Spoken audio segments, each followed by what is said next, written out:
partager avec vous. Donc voilà, l'argent il est là, on va partager ensemble. Je dis quoi? Mais tu te moques de moi ou quoi? Est-ce que moi j'ai demandé de l'argent?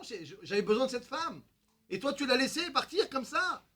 Tu sais ce que tu vas encourir maintenant? Il lui a dit quoi? Mais on va partager l'argent et puis c'est bon. Il dit c'est fini, on va te pendre. Ils l'ont pris, ils l'ont emmené sur la place publique pour le pendre. Et voilà qu'il prépare toute la cérémonie. Et voilà qu'il monte sur la potence. Et lorsqu'il arrive en haut de la potence, qu'est-ce qui se passe? On lui passe la corde au cou. Et là, au moment où on lui passe la corde au cou, qu'est-ce qui se passe? Il dit Elaha de Rabbi Meir Aneni. 7 fois. Comme ça, 1 fois, 2 fois, 3 fois. Et la corde, elle se casse. Bam! Ah, il regarde, il se tient.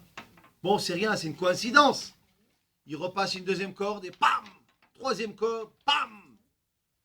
Et là, ils n'en peuvent plus, ils se posent des questions. Qu'est-ce qui se passe?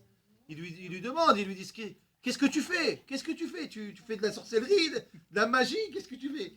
Alors il dit non, je vais vous raconter. Alors qu'est-ce qu'ils font?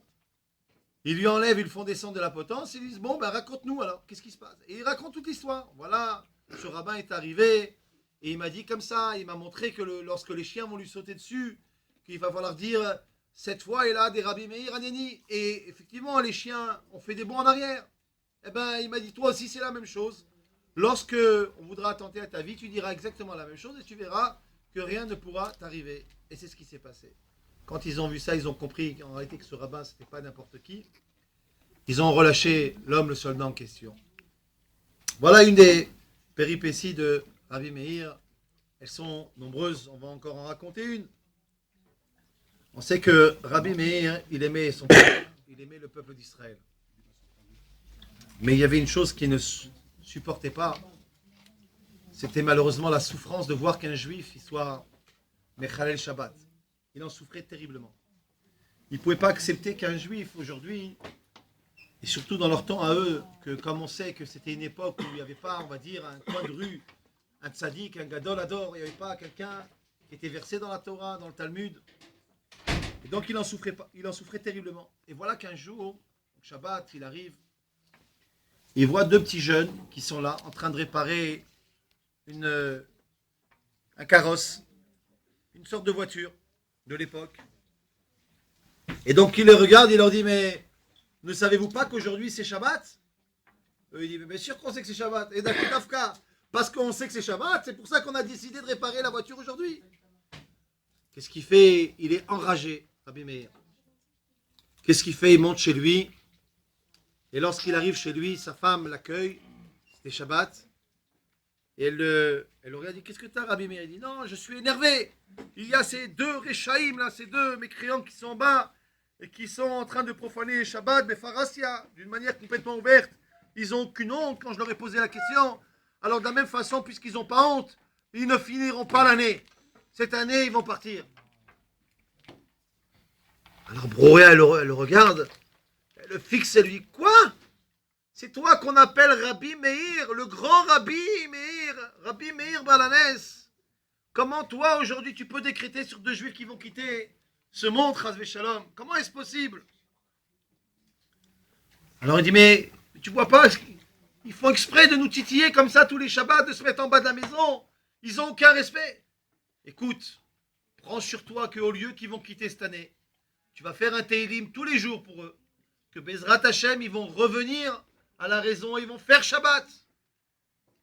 Il a regardé sa femme, il a dit, Rouria, tu es bien plus grande que moi et bien plus sage que moi. Et effectivement, dans l'année, Baruch Hashem, ces 2 jeunes hommes, ils ont fait tchouva.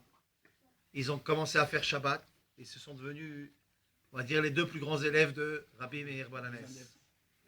Donc on voit encore la grandeur de cet homme-là.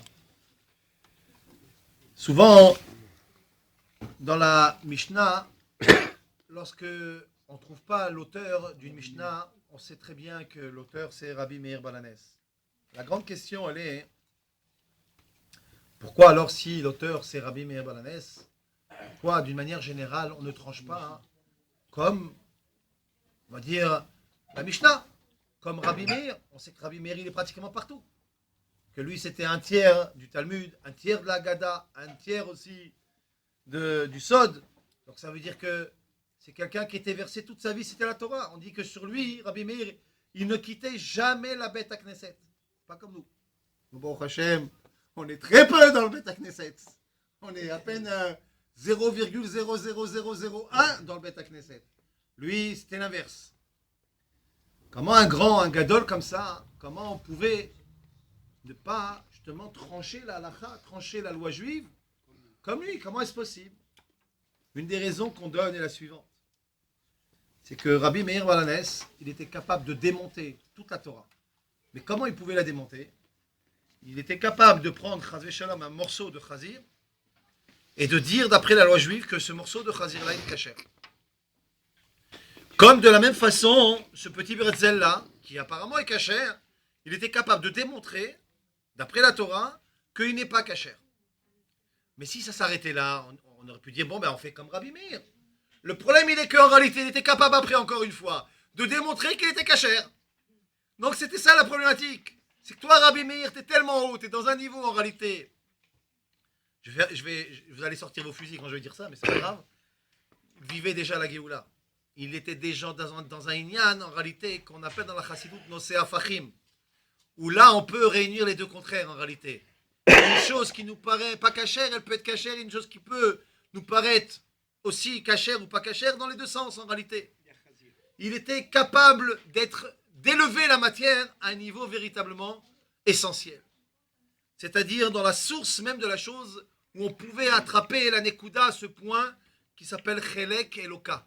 La partie divine qui est dans chaque chose, dans chaque aliment, lui vivait dans cette dimension. Donc c'est pour ça que pour lui, il n'y avait rien d'étonnant en réalité. Et il avait cette capacité de pouvoir tout transformer. Rabbi Meir va raconter encore deux histoires. Après, je vais laisser la parole à notre ami Reb David Turgeman. Il va nous dire quelques petits mots. Rabbi Meir Balanes,